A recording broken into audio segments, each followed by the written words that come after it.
Arriving in New Zealand, we embarked on the luxurious cruise ship the Millennium, a 91,000-ton star of the Celebrity line. Our cruise began in Auckland. Auckland is New Zealand's major northern gateway, which sprawls across a narrow isthmus. It is the fastest growing and largest city in the country, with 1,300,000 residents. This represents almost 1/4 of New Zealand's population.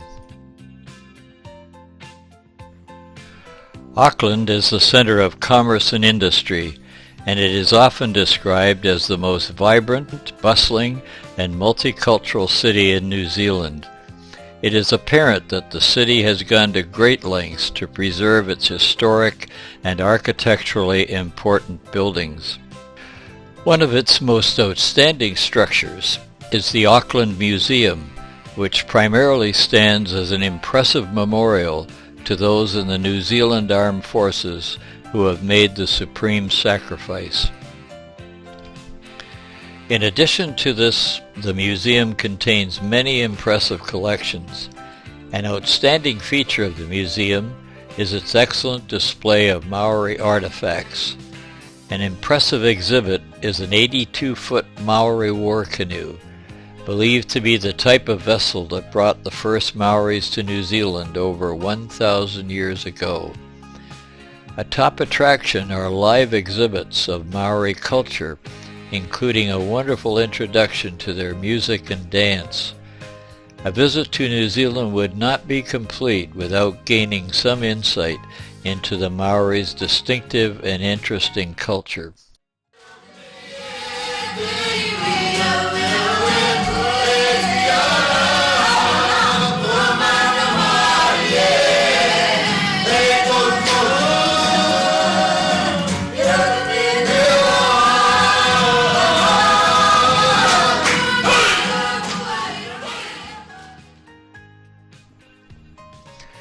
To fully appreciate the city and its surroundings, a trip up the impressive Auckland Tower is recommended. Rising 1,200 feet, it is the tallest structure in the southern hemisphere. From the vantage point of the observation deck, there's a superb panoramic view of the city. Auckland lies between two expansive harbors. Its geographical location is such that it appears surrounded by glistening waters. Its nickname is the City of Sails, as Auckland has more boats per capita than anywhere else in the world. The Millennium awaits our return, and although there is so much more to be seen and enjoyed in this great city, our touring schedule requires us to say farewell and set sail for our next port of call. The Millennium follows the coastline for just over 100 nautical miles to arrive in Tauranga, the fastest growing urban area in New Zealand. Tauranga spreads around a large harbor along the western edge of the Bay of Plenty. An island and an extinct volcano protects the city, which its Maori name means, sheltered anchorage. Tourists and retirees are attracted by its sunny climate, its long white surf beaches, and its easygoing lifestyle. An essential stop for all visitors to Tauranga is its oldest heritage site, the Elms. First named the Tia Papa Mission Station in 1835, brought Christianity to the Maori and educated them in reading and writing as well as agricultural and domestic skills. As a reminder of their faraway home, many plants and trees which now flourish in this historic garden were brought from England in the early 1800s. Another interesting find while visiting Tauranga were the many well-tended orchards of kiwi trees, the delicious fruit that is so closely identified with New Zealand.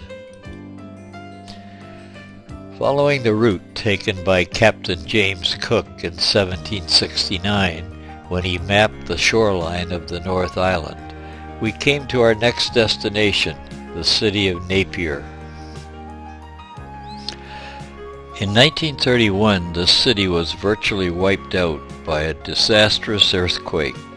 The rebuilding program that followed created one of the world's best examples of Art Deco.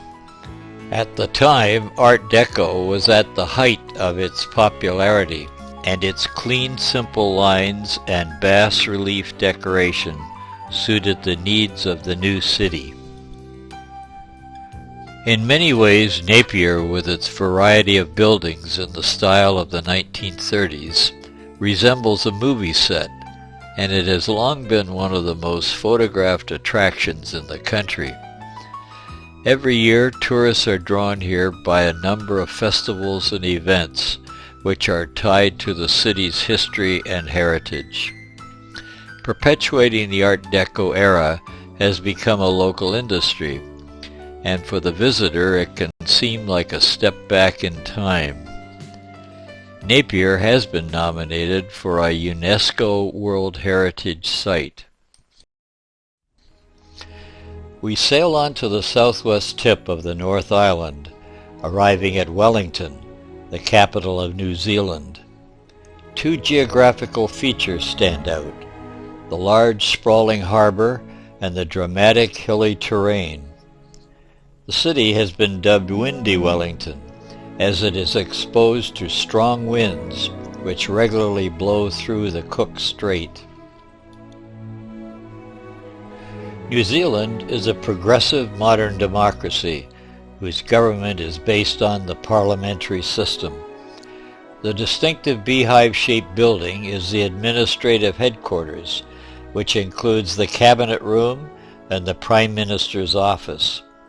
Adjacent to this is a Victorian Gothic structure, which is the Parliamentary Library. Differing from these imposing structures, a high percentage of housing and commercial buildings in Wellington are of timber frame construction, as this area is prone to earthquakes, being situated on a major fault line. A significant attraction in Wellington are the botanical gardens. Of particular note is the Lady Norwood Rose Garden, where there is an impressive show of over 100 varieties of this beautiful flower. Equally impressive is the adjacent begonia house, which displays an unbelievable variety of begonias as well as clematis, orchids, and impatiens. Driving inland, the distinctive and rugged scenery of New Zealand becomes very apparent. Much of this country's spectacular topography is due to volcanic action and the meeting of tectonic plates. These natural attributes make it highly suitable for the raising of sheep. New Zealand currently has under cultivation 40 million sheep. That's 10 sheep for every New Zealander. An outstanding geographical feature of the North Island is Mount Ruapehu, one of the world's most active volcanoes. Between its twin peaks is a lake fed by the melting snows. The surrounding area is a national park which attracts many tourists and skiers. It was interesting to learn that this was the site of key scenes used in the Lord of the Rings movie. Traveling east, we reach New Zealand's Pacific coast. New Zealand is noted for its endless miles of unspoiled beaches. Its coastline is frequently dotted by deep coves, large bays, and long sounds. For a comparatively small country, it has an exceptionally long coastline of about 9,400 miles, which surprisingly is equal to that of the USA. The surrounding seas remind us that New Zealand is geographically set apart. Its closest neighbor is Australia, over 1,000 miles to the west. On the next leg of our cruise, we leave the North Island, crossing Cook Strait. We then follow the east coast of the South Island to the city of Christchurch. Christchurch is the South Island's largest city. It was first settled in 1850 and named after the Christchurch College in Oxford, England. In the inner city, the Anglican Cathedral, Christ Church, stands as a symbol of the city's English heritage. The cornerstone was laid in 1864. It has survived 3 major earthquakes, but its spire had to be finally replaced in 1901 with copper sheathing. It stands in front of Cathedral Square, a popular destination often used for festivals and special events. Large crowds are drawn to the regular market held here, where food, handicrafts, and jewelry are offered. Overlooking the square are a number of historic buildings. Christ Church has many architecturally significant buildings. These are all carefully maintained as an important part of the community's heritage. Another piece of history are the beautifully restored trams on which you can enjoy a tour around the inner city. Of particular interest is a monument to Captain Scott, as it was from Christ Church that his 1901 and his ill-fated 1910 expedition set sail for the Antarctic. This city has a significant connection with the exploration of Antarctica, and this continues to the present day. Adding to the beauty of the place is the River Avon that flows through the city and provides the public with a much-used parkway. This is one of the features that has given Christchurch the title of Garden City. Contrasting the beauty and color of the city, the surrounding rugged countryside and seacoast presents the most spectacular scenery, created millions of years ago by volcanic action. Many of the harbors and inlets are eroded craters now invaded by the sea. We reluctantly leave this lovely and colorful place and set our course for Dunedin. We sail through a lovely evening along the route taken in the early 1800s by whaling ships and sealers. These were the activities that first brought Europeans to this southeastern location. Dunedin is located at the head of a long, narrow harbor, the remnants of an ancient volcano. The first Scottish settlers arrived in 1848, but it was the newly discovered gold in 1861 that created a rapid increase in the population. It is an interesting city to explore. In many ways, it retains a strong Scottish flavor. It has been affectionately called the Edinburgh of the South.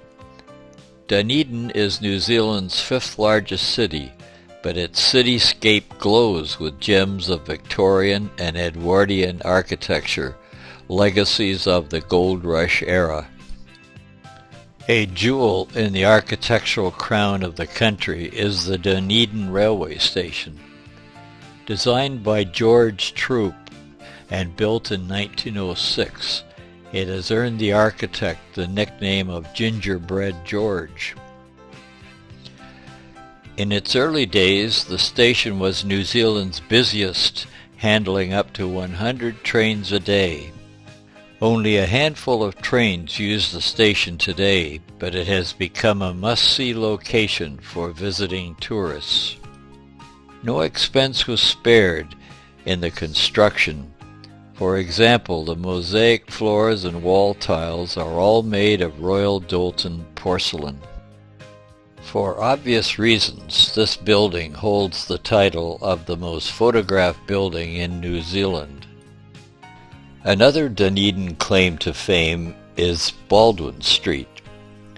The Guinness Book of Records records it as having an incredible 37% grade. This oddity resulted from the layout of the city streets being planned in far-off England without knowledge of the local topography. It is now a well-established stop on every Dunedin city tour.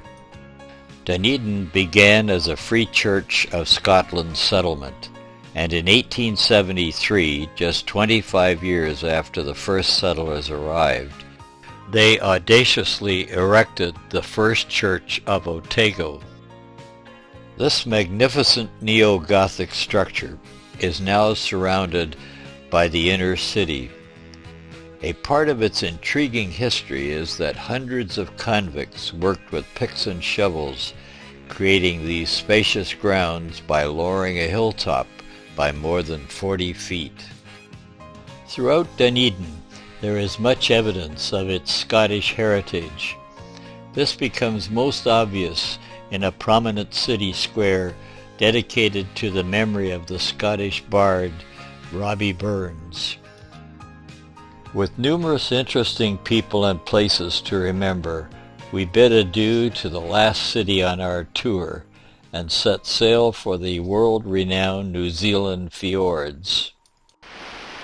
On the last lap of our cruise around the South Island, the level and placid sea we had experienced turned its other face, as if it was intentionally adding a dramatic ending to our visit to New Zealand.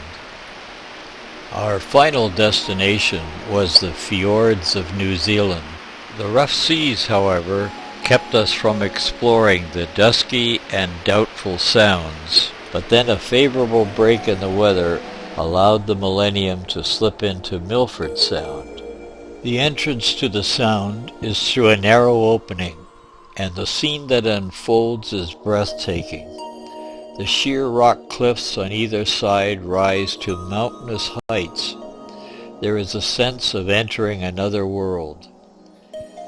The Sound is a deep indentation in the coastline extending 15 kilometers inland. It is described as a drowned valley, carved by massive glaciers which left a rocky barrier below the entrance to the Sound, which leaves most of the deeper water perpetually undisturbed. New Zealand's Fiordland National Park is one of the wettest places on Earth, registering over 7.5 meters of rainfall each year. It is this heavy rainfall that feeds the lush vegetation that seems to cling precariously to the almost perpendicular cliffs.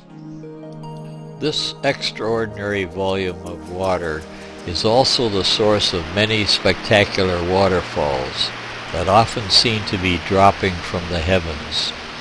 Adjacent to one of these falls is an awesome mountain rising to a record 1,692 meters.